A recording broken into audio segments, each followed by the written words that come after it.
बिस्मिल्लाहिर्रहमानिर्रहीम। हम अपना लेक्चर्स कंटिन्यू करते हैं।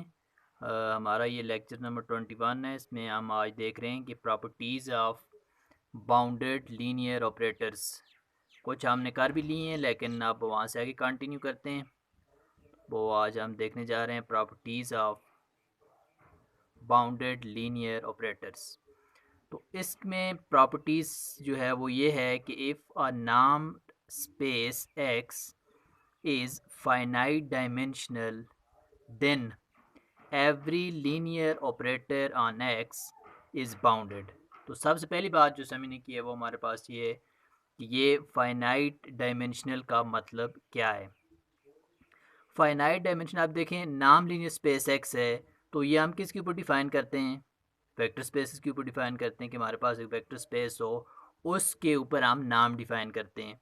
तो अब इसमें ये हमारे पास ये जो नाम स्पेस एक्स है ये तो वेक्टर स्पेस के ऊपर डिफ़ाइन होती है। इट मीन्स दैट जिस तरीके से वेक्टर्स में हम बेसिस को डिस्कस करते हैं इसी तरीके से नाम स्पेसिस में बेसिस को डिस्कस कर सकते हैं। तो बेसिस में क्या होता है आपके पास कि अगर बेसिस में जो एलिमेंट्स आ रहे हैं आपके पास, जो वेक्टर्स आ रहे हैं, वो वेक्टर्स अगर फाइनाइट हैं तो वो जो आपकी वेक्टर स्पेस होगी वो नाम या नॉन लीनियर स्पेस होगी, उसे आप कहेंगे फाइनाइट डायमेंशनल। अगर बेसिस में एलिमेंट्स या वेक्टर्स जो हैं आपके पास वो अगर फाइनाइट हैं, इसका मतलब ये होगा बेसिस में एलिमेंट्स, तो फिर आपसे क्या कहेंगे? फाइनाइट डायमेंशनल कहेंगे। तो आज जो हमने सीखना ये है कि जिस तरीके से पहले हम देख रहे हैं ऑपरेटर्स के केस में, लीनियर ऑपरेटर्स के केस में, कि कुछ लीनियर ऑपरेटर्स जो हैं वो लीनियर होते हैं और बाउंडेड भी होते हैं। कुछ लीनियर ऑपरेटर्स लीनियर तो होते हैं लेकिन बाउंडेड नहीं होते। अब जिस तरीके से मैंने आपको बताया था डिफरेंशियल ऑपरेटर, जो लास्ट टाइम हमने किया था लास्ट लेक्चर में, वो जो डिफरेंशियल ऑपरेटर है आपके पास वो लीनियर तो है लेकिन बाउंडेड नहीं था। तो आज हम देखने ये जा रहे हैं कि क्या कैसा केस हमारे पास, क्या चीज़ होनी चाहिए कि हर लीनियर ऑपरेटर जो है वो बाउंडेड होना चाहिए। तो उसके लिए हमने देख लिया वो केस क्या है कि if a normed space X is a finite dimensional. तो अगर वो नाम स्पेस फाइनाइट डायमेंशनल होगी तो फिर हमारे पास जो लीनियर ऑपरेटर हैं वो बाउंडेड होंगे। ये बात फिर कंफर्म हो जाएगी। तो अब सबसे पहले हम ये करते हैं कि suppose x is finite dimensional नाम स्पेस। एक्स को मान लेते हैं कि वो फाइनाइट डायमेंशनल नाम स्पेस है। तो मैंने पहले आपको बता दिया कि फाइनाइट डायमेंशनल का क्या मतलब होता है कि बेसिस में नंबर ऑफ़ एलिमेंट्स जो है वो फाइनाइट होने चाहिए। दूसरे लफ्ज़ों में हम ये भी कह सकते हैं कि उसकी डायमेंशन, नंबर ऑफ़ एलिमेंट्स ना बेसिस क्या कहते हैं? डायमेंशन। तो उसकी डायमेंशन में जो है वो फाइनाइट एलिमेंट्स होने चाहिए। हमने कह दिया से एन। आप देखें ये हमने वो बेसिस के एलिमेंट्स ले लिए, किसकी? एक्स की बेसिस के एलिमेंट्स ले लिए। अब ये जो एलिमेंट्स हैं E1 E2 EN, ये किसके एलिमेंट्स हैं? बेसिस के एलिमेंट्स हैं। कौन सी स्पेस के लिए? एक्स के लिए बेसिस के एलिमेंट्स हैं। अब अगर आपके पास ये बेसिस के एलिमेंट्स हैं तो ये क्या होंगे?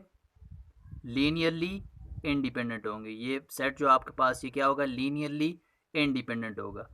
अब इसमें ये आपके पास जब आप कहते हैं वेक्टर स्पेस में बेसिस को डिस्कस करते हैं तो आपको ये पता ही है कि हर वेक्टर स्पेस के हर एलिमेंट को फिर हम उन बेसिस के एलिमेंट्स के लीनियर कम्बिनेशन के तौर पर लिख सकते हैं।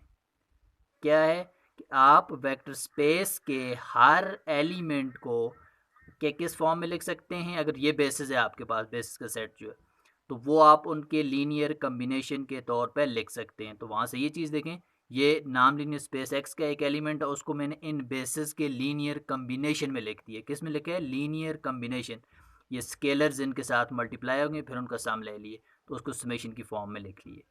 तो ये आपने ये चीज़ सीखी है कि आपके पास अगर ये जो इंडिपेंडेंट आपके पास सेट हो फिर वेक्टर स्पेस का एक एलिमेंट लेंगे तो उसको इनके लीनियर कम्बिनेशन में लिखा जा सकता है। तो ये आपने यहाँ पे ये चीज़ लिख दी। अब उसके बाद आपके पास क्या है? एक रिज़ल्ट है। वो रिज़ल्ट हमारे पास ये है कि अगर आपके पास ये रिज़ल्ट है आपके पास, इसमें क्या कहते हैं? अगर कोई सेट आपके पास लीनियरली इंडिपेंडेंट है इन अ नाम्ड स्पेस एक्स, वो किसी भी डायमेंशन की, वो फाइनाइट भी हो सकती है और फाइनाइट के अलावा भी हो सकती है। Then there is a number c greater than 0, फिर एक number c greater than 0 exist करता है, such that for every choice of scalars alpha 1 alpha n तक वी हैव, कि आप उनका नाम, उनका पहले सम करें फिर नाम लें, तो वो चीज़ ग्रेटर देन इक्वल हो जाएगी c इनटू उनके इंडिविजुअल के नाम से ग्रेटर हो जाएगी। तो इसी तरीके से आप इसको मैंने समेशन की फॉर्म में लिख दिया, फिर c इंटू इनको भी समेशन के, मतलब अब यहाँ पर क्या है, ये देखें इनका क्या लिया हुआ है, नाम लिया हुआ है, यहाँ पे क्या लिया हुआ है, मॉड लिया हुआ है, ये हर एक का अलग अलग मॉड है। तो ये रिज़ल्ट अभी हम यहाँ पे यूज़ करने जा रहे हैं। लेकिन ये रिज़ल्ट सिर्फ, ये बात आपने माइंड में रखनी है, ये किसके लिए है, ये linearly independent set of vectors के लिए है। अगर linearly independent set of vectors नहीं होंगे फिर ये भी आप यूज़ नहीं कर सकेंगे। तो ये बहुत ही सिंपल है, इसमें क्या है कि आपने क्या करना होता है, वो जो सेट आपने लिया हुआ है उसको अल्फ़ा से मल्टीप्लाई कर दें, तो उनका नाम लें, उनका नाम जो होता है वो किससे ग्रेटर होता है, सी, अब ये सी ग्रेटर देन 0 होता है, पॉजिटिव होता है, और साथ में ये आपके पास अल्फ़ा 1 का मॉड अप टू सोन अल्फ़ा n का मॉड, तो इसका भी मैंने सम की फॉर्म में लिख दिया। तो ये रिज़ल्ट अभी हम यूज़ करने जा रहे हैं। तो अब ये देखें, ये रिज़ल्ट मैंने यहाँ पे यूज़ कर दिया। क्या यूज़ किया है कि so there exist c not greater than 0 such that, अब उसके लिए क्या है हमारे पास, ये वही मैंने कंडीशन लिखी है, देखें इधर भी नाम लिया हुआ है, इधर भी नाम लिया हुआ है, लेकिन ये वाला नाम हमें पता है, इस नाम का हमें क्या पता है कि ये नाम जो वो सी नॉट इन स्केलर्स के मार्ड से ग्रेटर होगा। ये देखें अभी, ये देखें यहाँ पर भी किसके मार्ड से ग्रेटर है, स्केलर्स के मार्ड से ग्रेटर है। तो इसमें ये देखें एक्स साइज इधर यहाँ इस तरफ नहीं है, तो इस तरफ है, तो वो रिज़ल्ट हमने यहाँ पर यूज़ कर लिया।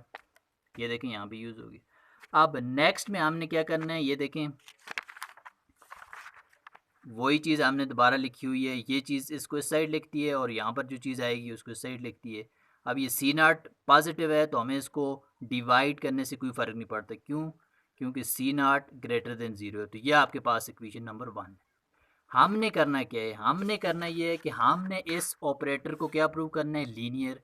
तो लीनियर तो ये है, लेकिन हमने इसको बाउंडेड प्रूव करना है। तो वो बाउंडेड की कंडीशन आपने सेटिस्फाई करवानी है कि आपके पास बाउंडेड की कंडीशन क्या होती है कि टी एक्स का नाम जो है वो लेस देन इक्वल होना चाहिए किसके मार्ड से, कोई भी आपके पास स्केलर और फिर नाम ऑफ एक्स से। ये आपने बाउंडेड लीनियर ऑपरेटर की कंडीशन होती है, ये हमने प्रूव करनी है, इसलिए हमें ये चीज़ चाहिए थी।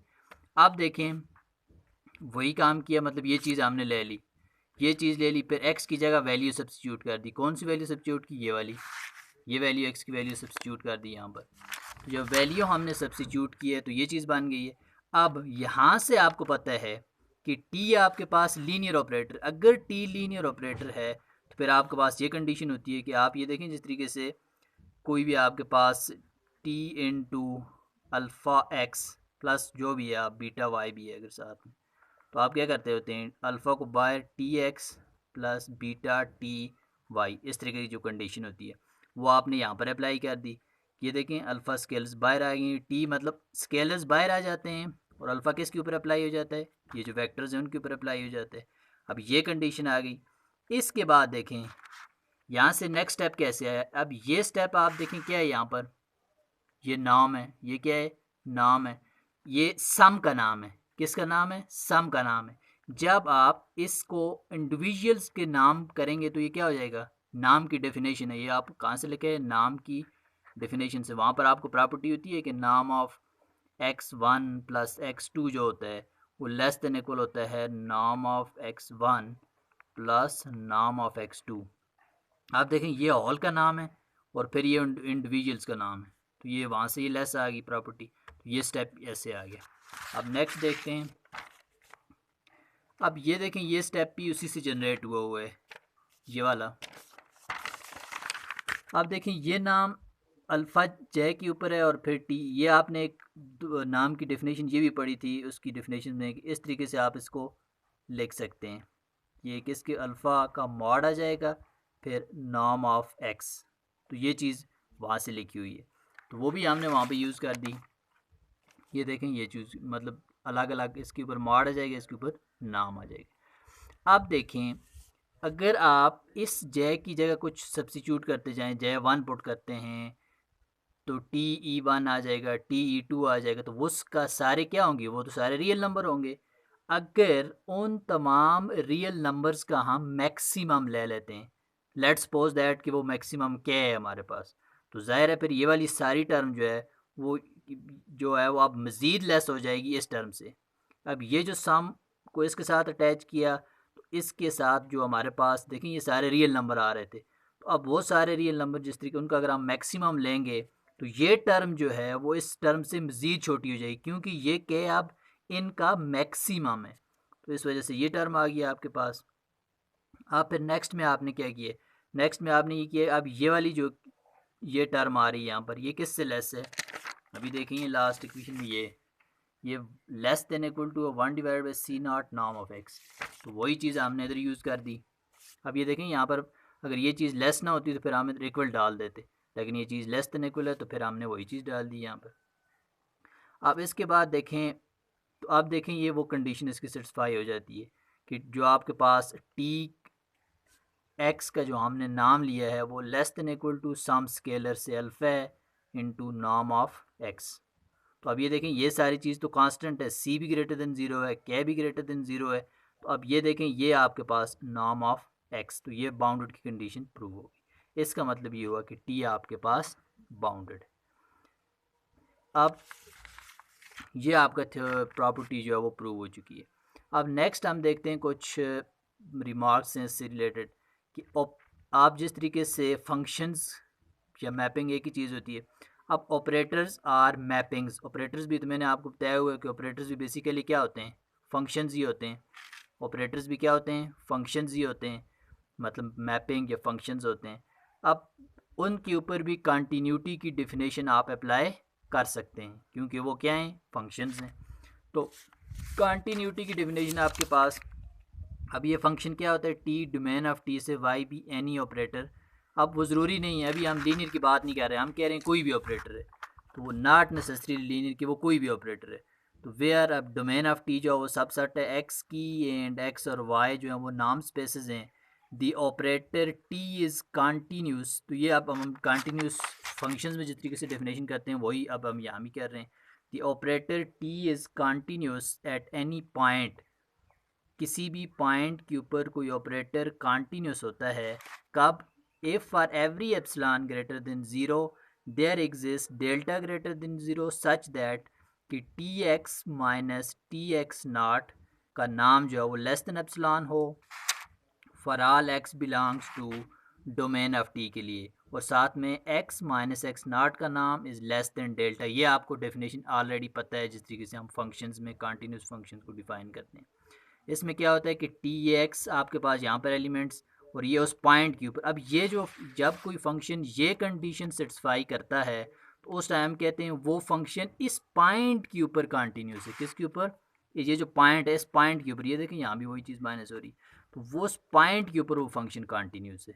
किस केस में, ऑपरेटर के केस में, जो कि अभी लीनियर नहीं है। अभी हम लीनियर की बात नहीं कर रहे कि वो ऑपरेटर लीनियर है या नहीं, हम कह रहे हैं ऑपरेटर है, नॉट नेसेसरी लीनियर, कि वो लीनियर ना भी हो तब भी ये कंडीशन होल्ड करता है कि फंक्शन इस पॉइंट के ऊपर कंटिन्यूस होगा जब वो ये कंडीशन सेटिस्फाई करता है कि आप x की वैल्यूज़ उनके ऊपर t अप्लाई करें, माइनस फिर x नॉट के ऊपर t अप्लाई करें, उनका नाम लें, वो लेस देन एप्सिलॉन आए डोमेन ऑफ टी के, मतलब डोमेन के तमाम एलिमेंट्स के लिए, और साथ में x माइनस एक्स नॉट जो आप पॉइंट्स ले रहे हैं उनको x नॉट सब्ट्रैक्ट करें, इनका नाम जो लेस देन डेल्टा होना चाहिए।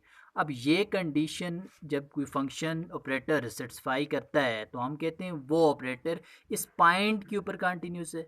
लेकिन अब हम अगर कहते हैं ये तो एक पॉइंट के ऊपर फंक्शन कंटिन्यूस है, हमें चाहिए कि वो जो है वो कंटिन्यूस होना चाहिए पूरी डोमेन के ऊपर, तो उसके लिए ये होना चाहिए होगा कि टी जो है वो कंटिन्यूस होगा if T is continuous at every x belongs to domain of T.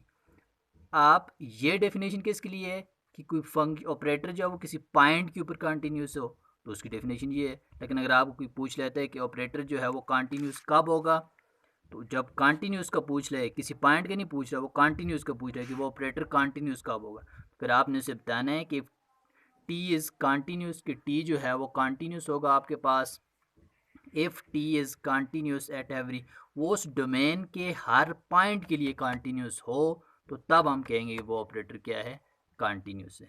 लेकिन ये केस किसके लिए है, सिर्फ ऑपरेटर्स के लिए।